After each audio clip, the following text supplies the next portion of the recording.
وعلیکم السلام ورحمۃ الحمد للہ رب العالمین والعاقبۃ للمتقین والصلاۃ والسلام علی سید المرسلین وعلی آلہ وصحبہ اجمعین، اما بعد فاعوذ باللہ من الشیطان الرجیم، بسم اللہ الرحمن الرحیم۔ کنتم خیر امۃ اخرجت الناس، صدق اللہ العظیم، صدق رسول النبی الکریم۔ نحن علی ذلک لمن الشاہدین والشاکرین والذاکرین والحمد للہ رب العالمین۔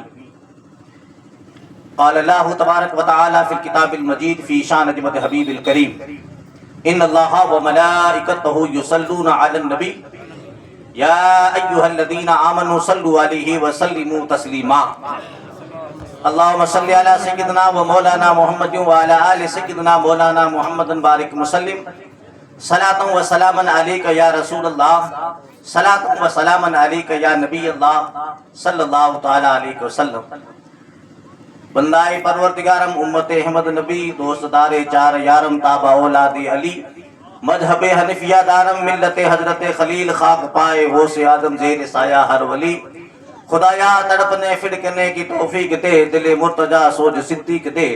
خدایا بحق بنی فاطمہ برقول ایما کنی خاتمہ، اگر دعوت امرد کنی ور قبول، من دست دامان آل رسول۔ بادشاہ جرم مارا درگزار، ما گنہ گاریں تو آموزگار۔ حضرات، آج کے اجلاس کے مہمان خاص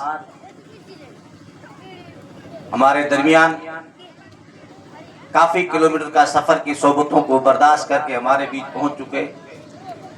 اب حضرت کی موجودگی میں لمبا اور چوڑا بیان کرنا، میں اپنے حساب سے کہوں تو یہ گستاخی ہی ہوگی، کیونکہ ہمارے مہمان اسٹیج پر آ چکے، اور مہمان ہی نہیں، اعلیٰ حضرت نے کہا تیری نسل پاک میں ہے بچہ بچہ نور کا، تو ہے عین نور، تیرا سب گھرانہ نور۔ ان کی موجودگی میں پھر بولنا یہ صرف میرے حساب سے وقت کو برباد کرنا ہے۔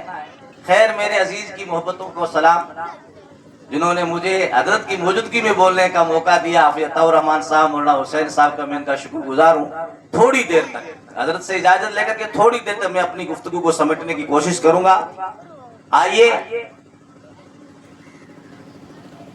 گفتگو کے آغاز سے پہلے ایک مرتبہ ہم سبھی حضرات بارگاہ رسالت میں دل لگا کر درود کا تحفہ پیش کریں، پڑھے باواز بلند۔ اللہم صلی علی سیدنا و مولانا محمد وعلی آل سیدنا مولانا محمد بارک وسلم، صلاۃ و سلاما علیک یا نبی اللہ صلی اللہ تعالی علیہ وسلم۔ حضرات، بولنے کے لیے کچھ عرضیاں کچھ بھائیوں نے فون کے ذریعے کئی باتیں رکھی تھی۔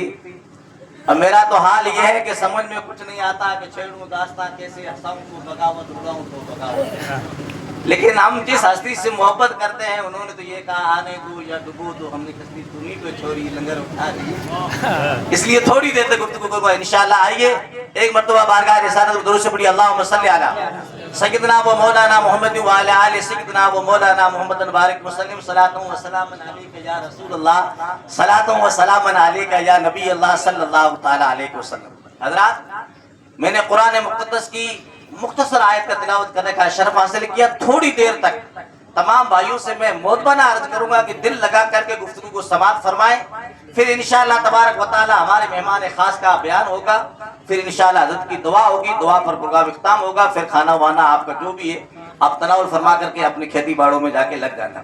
حضرات، میں نے قرآن پڑھا، رب فرماتا کہ تم بہترین امت ہو۔ رب کس کو بہترین امت قرار دیا ہے؟ اللہ نے کلمہ پڑھنے والوں کو بہترین امت قرار دیا ہے۔ کیا قرار دیا ہے؟ تم بہترین امت ہو، کنتم خیر امت، تم بہترین امت ہو۔ تمہیں نکالا گیا ہے بہترین امت کر کے، تمہیں امت بہترین کا لقب سے تمہیں نوازا گیا ہے۔ تم سرفراز امت ہو، تم شان والی امت ہو، تم بلند اور بالا امت ہو۔ یاد رکھے کس بنا پر اللہ نے ہمیں بلند و بالا امت قرار دیا ہے، کس لیے اللہ نے ہمیں جو ہے درہ امتیاز سے نوازا ہے کہ تم بہترین امت ہو، شاندار امت ہو۔ کس لیے قرار دیا گیا ہے؟ سید صاحب بیٹے، علماء بیٹے، پوچھنا تم بہترین امت اس لیے ہو کہ لوگوں کو بھلائی کی طرف دعوت دو اور برائی سے روکو۔ کس لیے بہترین امت ہو؟ بھلائی کی طرف لوگوں کو دعوت دو، برائی سے لوگوں کو روکو. یاد رکھیں یہ پنڈال کھڑا ہے, یہ بڑا خوبصورت نظر آتا ہے, اس کا کام ہے سایہ دینا, دھوپ سے بچانا. یہ پول ہے, یہ جتنی ساری اشیاء کھڑی ہے, ان کا ایک وجود ہے. جب تک اس اپنے مقصد میں کامیاب ہے تب تک اسے عزت کی نظر سے دیکھا جاتا ہے. جب تک اس نے جو ہے سایہ کیا, ٹھنڈی ہوا پہنچائی, تب تک اس کو مالک نے بڑی عزت کی نظر سے دیکھا, بڑی شان و شوکت سے سنبھال کے رکھا. کسی بچے نے کنڈی بھی چرا لی ہے تو خانہ آبادی والے سے کنڈی کے بھی پیسے وصول کر لیے. یاد رکھنا یہ ساری چیزیں, یہ مئی جو چیزیں ہم استعمال کرتے ہیں, ان کا ایک نہ ایک مقصد ہوتا ہے. جب مقصد کو وہ چیز فوت کر دیتی ہے پھر اس چیز کی کوئی قدر و قیمت نہیں رہتی ہے. کاش کہ یہ امت مسلمہ کا بھی ایک مقصد تھا, وہ مقصد یہ تھا کہ لوگوں کو برائی سے روکتے, بھلائی کی طرف دعوت دیتے.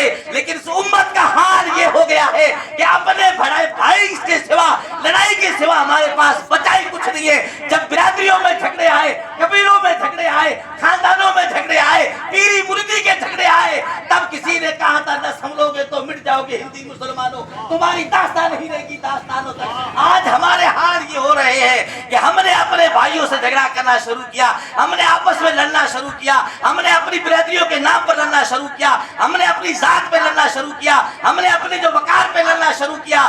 یاد رکھنا مسلمان کا وقار, سب سے بڑا وقار یہ ہے کہ عظمت مصطفیٰ پر اپنی زندگی قربان کرنا. عظمت مصطفیٰ پر اپنی زندگی قربان کرتا ہو, یہ مسلمان کا سب سے بڑا وقار اور شان ہے. شان یہ نہیں ہے منگلیا ہو کر کے کلدر سے لڑے, کلدر ہو کر کے مہر سے لڑے, یہ